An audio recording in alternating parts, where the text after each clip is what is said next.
Nestled among the small towns and vast farmlands of the Midwest lies a bustling community, one that supports a global mobility and transportation enterprise, one that flies, fights, and wins in air, space, and cyberspace.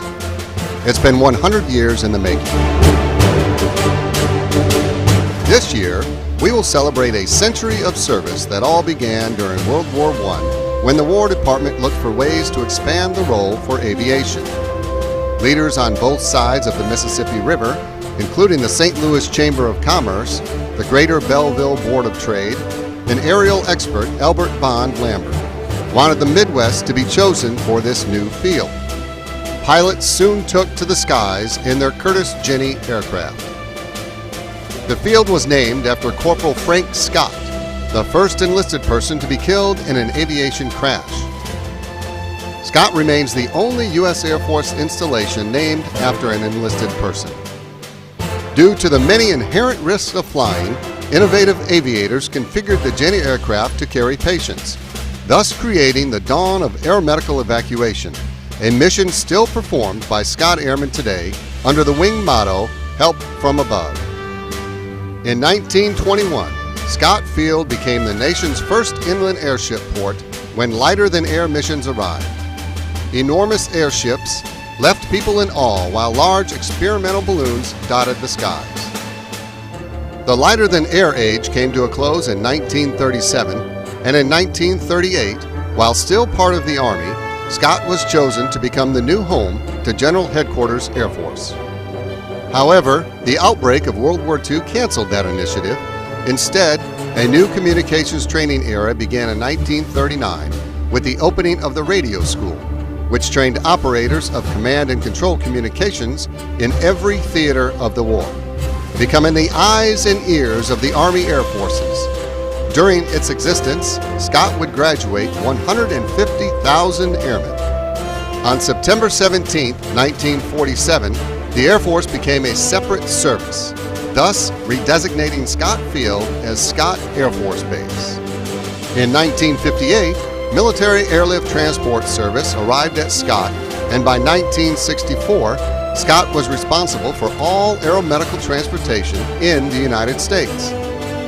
Flying the C-119 flying boxcars, the 932nd Troop Carrier Group was activated at Scott in 1963, changing our airspace.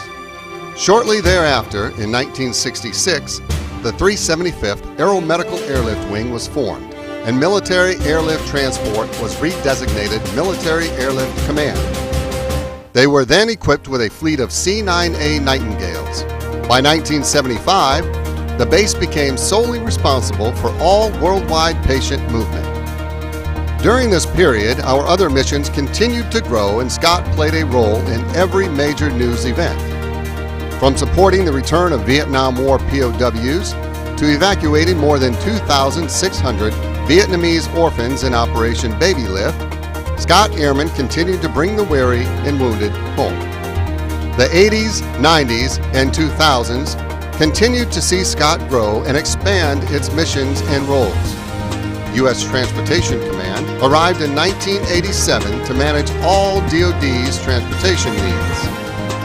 Air Mobility Command replaced Military Airlift Command in 1992, and the 618th Air Operations Center stood up that same year to monitor all air mobility flights worldwide. The Air National Guard's 126th Air Refueling Wing complemented Scott's total force upon its arrival in 1999 and filled the airspace with the KC-135 Stratotanker. In 2003, 18th Air Force was activated and is now the largest numbered Air Force. Scott is now home to more than 30 mission partners, such as the Air Force Network Integration Center, the Surface Deployment and Distribution Command, the 635th Supply Chain Operations Wing, and DISA's Global Operations Command. Even our newest partner, the 688th Cyberspace Operations Group.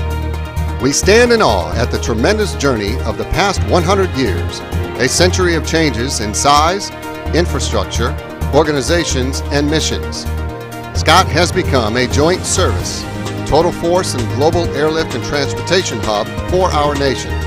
with a workforce second to none, equally matched with outstanding, patriotic community supporters devoted to our military members and their families. We are one team executing rapid global mobility and cyber reach missions that allow our military to project power anywhere, anytime. We honor the legacy of those who have gone before us. Their sacrifices, innovations, and devotion to duty are stellar examples remembered throughout our installation.